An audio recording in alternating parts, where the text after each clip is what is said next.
my podcast and my posts that, as you said, sometimes people they may be afraid of that diet, but sometimes I feel like I saved a lot of money since I switched to the diet, even though when you look at my meals, it's like a lot of steaks, a lot of it's kind of like the luxury food sometimes I think in your culture and my culture also, but still I save money because I stopped with the processed food that is way more expensive and is way less nutritious. So you're not satiated when you're on a processed diet, processed. So yeah, I agree. But as you mentioned a bit diabetes and all, and this is merely the subject of this podcast and this community, that with my diabetes, I checked my blood glucose probably more than 10,000 of time I'm more than 20 years now with type 1 diabetes, and I wear the CGM all the time, and I was wondering about you. I know that many people in this community, they do maybe like kind of a NutriSense kind of trial, or I don't know, maybe you wore a CGM, or do you experiment with that? Yeah, absolutely. Probably I've worn it maybe 5 times over the last couple of years. So 5 2-week periods I've worn it with different companies, NutriSense levels, stuff like that, and learned a lot. Yeah, I think it's super valuable. It's so cool to see that real-time feedback.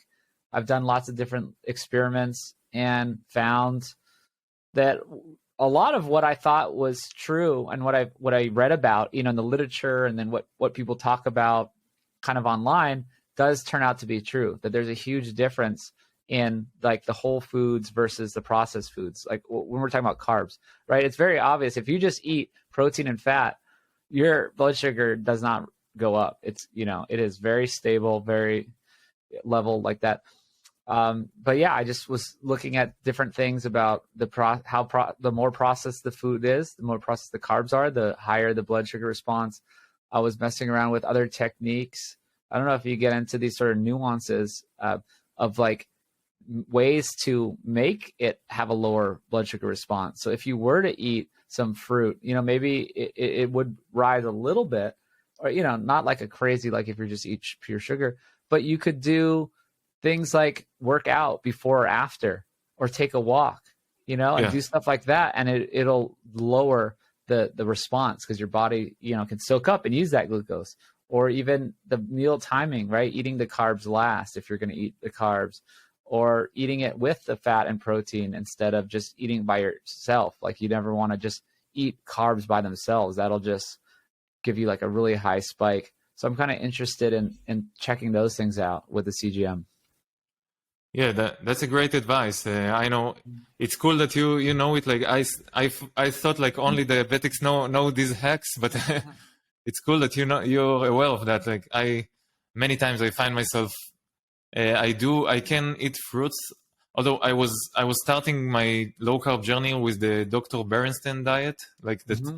This is quite restrictive, and then within time I saw like what you say, and I'm type 1 diabetic, that for me it's really like a very fine tuning. But still, like if I know that I go out for a walk now, even a walk can consider as a workout, like even a 20 minutes walk right after I eat. So I will not see a rise if I eat like a half of banana, for example, mm-hmm. with the meal, because of the walk that comes straight after. So yeah, and these small hacks, like it's true for everybody in some sort of like constellation.